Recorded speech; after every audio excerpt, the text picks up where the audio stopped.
Jamie Collins makes them pay. Touchdown, Patriots. Brady's going to take a shot, and Philip Dorsett with the touchdown catch. And the ball is out, and there's no whistle yet. And this is Marlon Humphrey, who's going to take it to the end zone. It'll be 70 yards if it stands.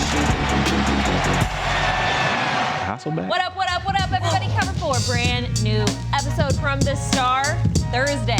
Getting close. This is like the biggest game week in my memory. It is? It is.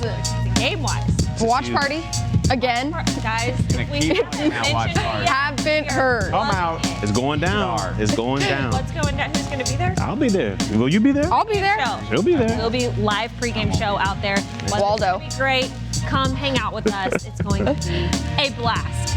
Are you a little bit, you getting a little nervous getting into this game? You about to get on a plane, head up there? Not you nervous, but for the Cowboys, just for what this means for the postseason. Yes, and also how likely you are to win a game in Gillette Stadium. I was actually just crunching the numbers on it earlier. They've lost 21 games there in 18 years.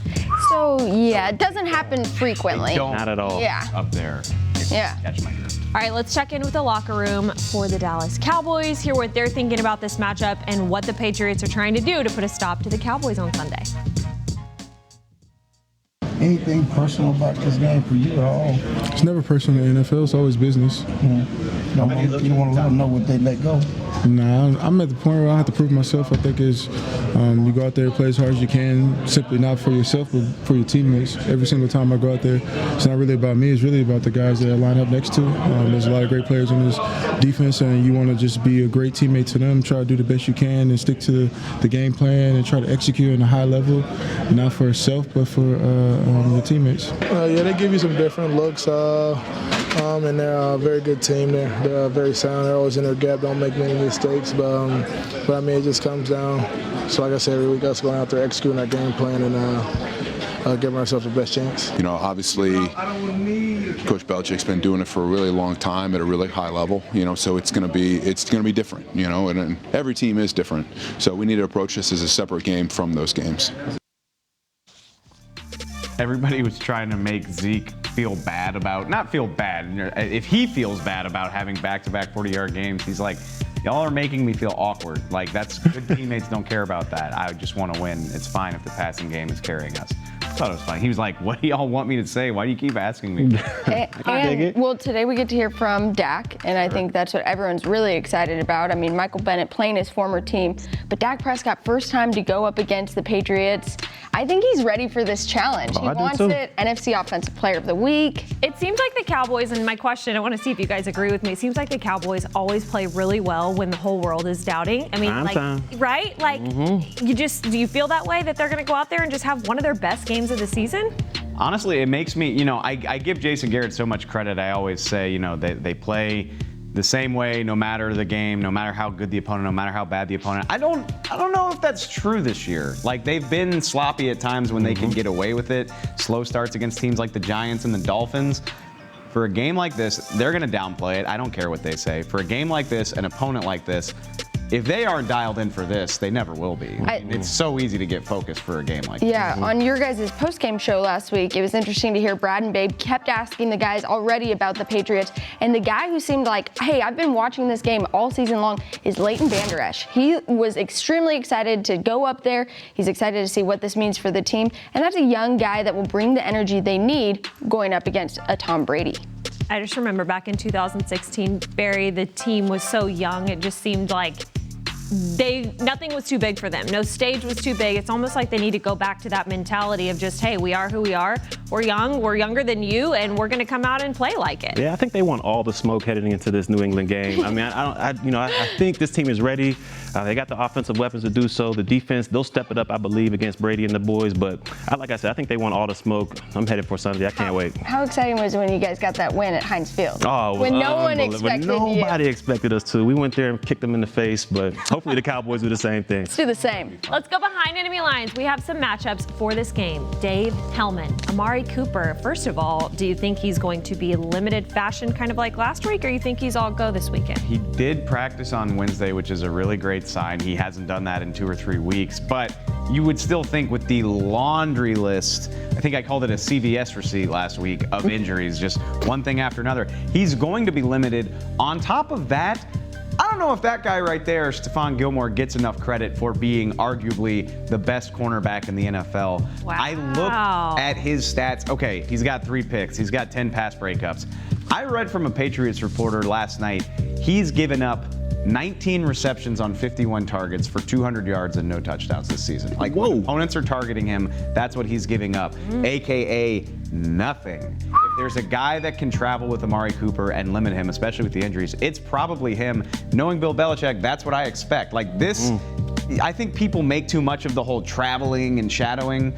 This is a team that'll actually do it, and I expect Gilmore to match up with Amari a lot on Sunday. Then you feel better than that last week Randall Cobb and Michael Gallup went off. It would be a very nice weekend for them to do the same. All right. Tay, you have Jordan Lewis, who things are changed now that Anthony Brown's out for this. Yes, and Lindsay, what do you love most about Jordan Lewis? Is it his Twitter account? Because it is for me. And maybe I'm most excited about this matchup because I want to see what he will post on Twitter after this game. Last week he had Danny Amendola, and he went to Twitter again. Well, Danny Amendola knows this guy, Julian Edelman, very, very well. He has 68 receptions on the year, 4th most in the NFL right now. You need to watch him because he's a feisty player. He can skirt the rules a little bit. And yes, you're talking about laundry list of injuries. Edelman was on there yesterday with the shoulder limited, but he will play. He is Brady's top guy in an offense that people are questioning, where are the weapons? All right, and this show wouldn't be complete if we didn't go ahead and talk about, is he the GOAT? Yes, he is the GOAT. Tom Brady. Barry, take us to church service. Thank you, Lindsay, and welcome to church. Now, today we all know Tom Brady is one of the greatest players that ever played a game. He's been to 9 Super Bowls, has won 6. We all know he's the greatest of all time. But this guy statistically this year has not been playing that well. All his statistical categories are down from last year, but this guy can still play at an extremely high level. He can beat you with his mind as well as his arm strength. Let's take a look at the play here. Now, going against the Pittsburgh Steelers, this is Tom Brady in probably about week 3. Now, early in the snap, he's pre-snap, he's looking at the whole defense trying to decipher what they're in. This guy has been in the league for 1,000 years. He knows every type of defense there is. So as we let the play progress, we see Rex Burkhead, the running back, come out here. We can stop it right there. We see Rex Burkhead come out to the number 1 wide receiver position.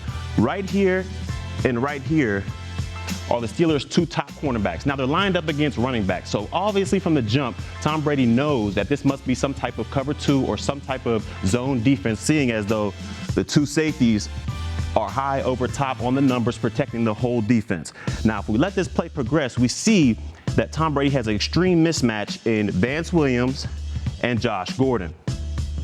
Now, after the snap goes, if we can let the play run a little bit, we see immediately Josh Gordon takes the over top head of Vance Williams. Now, Tom Brady sees this, and immediately he knows he has his mismatch, and he is able to make one of the hardest throws in football. That's a rainbow dime over top of the middle linebacker, Vance Williams, and in between the 2 safeties right here. That's one of the hardest throws to make in the NFL. And as we let the play progress, we see Tom Brady make that rainbow dime right into the breadbasket of Josh Gordon. Now, that's one of the hardest throws in football to make. He was able to make that. He still has that arm strength. He still has that deep ball accuracy that he has been known for. But that brings me to my 2 musts for this defensive game. This defense has got to create pressure, interior pressure on Tom Brady. If you can force him outside the pocket where he's not nearly as effective as playing inside the pocket, you have yourself a chance. And that is where Malik Collins and Michael Bennett come into play. If the combination of those 2 can continuously get interior pressure on Tom Brady, force him outside the pocket, make him throw on the run, make him throw outside the pocket where he's nowhere near as effective, they have a chance. And that brings me to my number two musts is you got to take advantage of your opportunities. This guy, if you can get that interior pressure, force him outside, he makes mistakes out there. This team doesn't make many mistakes, but if you get them to make mistakes while he's on the run, throwing the ball, you can get an overthrow, you can get a misread, you can get a ball that goes right to you. You have to catch the ball. You have to take advantage of these opportunities. This is the only way to slow down this Patriots team and Tom Brady. Hopefully the Cowboys can get this accomplished and bring home a W to Dallas on Sunday. All right, that's been church service. We've all been baptized in it. Let him know at BarryChurch42 on Twitter that you love his stuff. We got Throwback Thursday, though, guys. I know you want to talk about these games. First in 2011, which was the last time Dallas played in Foxborough. The Cowboys fell to the Patriots 20-16. Oh, my gosh. The hair. That alone is the hair. The belly. It's the highlight Here's there. the crazy thing. The Cowboys only play the Pats every 4 years, and they only play Foxborough every 8. Where was I in 2011? I was still in college. Yes, I was. No, I was. Sean Lee. The boy. Vintage Lee. I'm going to send this to him. Do it again, Do Sean. it again. It's so gross how Brady just looks the same 10 years ago. And nobody else is even still Big playing. Spears. Marcus Spears was still playing. Our boy. Analyst now. Here Okay, we go. I do remember this. 2007. Randy. Battle Randy. unbeaten. Dallas fell to New England at home. 48-27 thanks to 5 touchdown passes from Tom Brady. 5. Whoa. Holy moly. Don't at me, but I wish the Pats had finished undefeated that year. I was rooting for him. Stayed T.O. undefeated till the Super Bowl loss to the Giants. Now, the last time that Dallas beat New England was all the way back in 96. Oh, my God. Whoa. The Here we go. bandana? Oh, my God. Neither squad scored a touchdown. The Cowboys pulled a 12-6 win. People were getting VCRs for Christmas that year. Look. That's the time that we were in. Your boy was 8. And I believe, I was 4. I'm going to steal a stat from Nick Eatman. I believe the Cowboys haven't won it in New England since 1980. You're correcto. Wow. That's insane. Wow. That is insane. I mean, I know they only play up there once every 8 years, but still. Lord. 2-minute drill for Long you guys. time. Question is, and we're going bigger than the Cowboys, bigger than the Patriots, bigger than the NFL. Okay. Who's the greatest athlete of all time in their sport? You can think of any different sport. That's a tough one. Yeah, come back to me on that one. I'm That's a glad tough you one. said athlete, Lance, I've got a lot to because say, but you go first. I'm going to go with Deion Sanders here. And I know, you got to throw some names in there like Tom Brady and the obvious goats. Lindsay, you're bringing up Kobe earlier. Those are names that go without saying. But Deion Sanders, a guy who played at the highest level in 2 sports and the only player to ever play a baseball game and a pro football game in the same day. Now, that is athletic. Clarify, you said I brought up Kobe, but I was saying the Kobe versus MJ because MJ is the answer. Well, yes, Keep we're just going. talking these LeBron's the names. answer for whatever that's worth. These names This is true. here. This is true. There are many names. Harry agrees. Simone Biles gets thrown in there. Tiger Woods gets thrown in there. How about Serena Williams? Serena Williams. Okay, here's the thing, and this is where I come down on it. Everything we're showing, like Tiger Woods, Serena Williams, even Deion Sanders, a lot of that is individual, and you deserve credit for it. Even basketball, like a great basketball player can swing the fortunes of an entire team because there's only 5 guys, right? Phelps. That's what makes it so unbelievably impressive that Tom Brady's been able to do what he does, because it is, to quote all the football coaches I've ever talked to, the ultimate team game, right? You need 10 other people to do their job perfectly for you to succeed. Tom Brady has been winning Super Bowls since 2001, and he's still doing it in his 40s with 89 different iterations of the roster. Everything's changed except for him. Still winning Super Bowls. He's not the greatest, pure athlete of all time, but I think it's the greatest accomplishment in sports, honestly. That's okay. That's a good I can dig argument. him Bo with that Jackson? one. Bo Jackson, he was a 2-sport guy as well. Muhammad Ali. Athlete. Wow, Muhammad Ali, Bo You're gonna Jackson. throw MJ out there, even though it's LeBron? Is that?